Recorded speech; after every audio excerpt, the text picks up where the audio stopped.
Uy, here, dito, here. Ayan. First month sa college, syempre nakakakaba kasi maraming new faces and new environments. Pero, masaya pa rin kasi marami tayong makikilalang new friends. By the way, my name is Aaron from BSBA 1-1 and nandito po ako para tanungin ng mga freshmen what helped them break the ice with their friends and classmates. Kaya tara, let's go! What's your name po, sir? I'm Eros Jam Blanco po. My name is Daniela Ann Mariano. Ali po. Queen Mariel Antonio po. Akio Ramirez po. Marcos Ferdinand Emasorio. My name is Micaela F. Canyava. So, what helped you break the ice with your classmates? Super simple lang siya talaga. Naririnig ko kasi sa likod ko, nag-uusap yung classmates ko about makeup. Legit, tumalikod lang ako, makeup? Ganun lang. Tapos naging friends na kami. Yun lang. Nakatulong po, especially kapag sa mga groupings and sa mga introduce yourself na pinapa-activities po sa amin. At extrovert din po ako kasi kaya mas nadalian din ako makipaghalubilo sa iba. Siguro po since yung mga ka-blockmates ko, pares na po kasi kami ng humor. Yung aircon pero at the same time kanal humor. Yun yung kalutangan namin sa isa't isa. Huwag kayo tawa-tawa, totoo naman.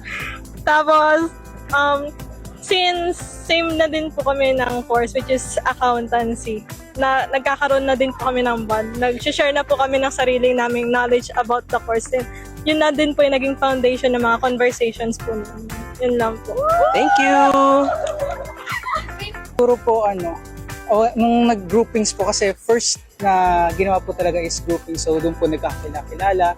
And doon po nagkaroon ng processing of friendship, ganun na din po. And doon na po nagtulong-tulungan na din po when it comes to studying and sa mga any others po na curriculum na makatulong po sa akin. Actually po, hindi naman ako yung naunang makisalamuha sa kanila. Sila yung lumapit sa akin and through that repeated action is naging close na kami and hanggang sa dumami na din kami magkakaibigan sa class ko. Siguro po yung parang ako yung nag-first move.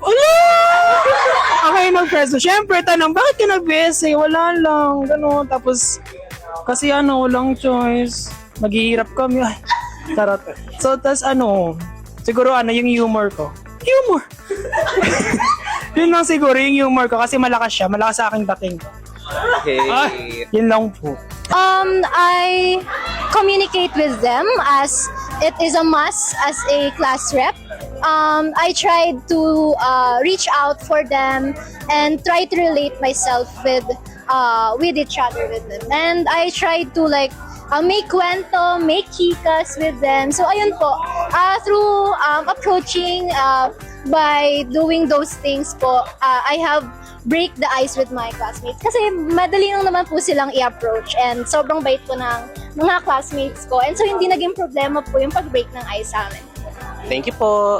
Alam ko marami tayong pagdadaanan sa college at marami din tayong makikilala mga kaibigan, classmates, at schoolmates. Pero ikaw, what will you do to break the ice with your classmates?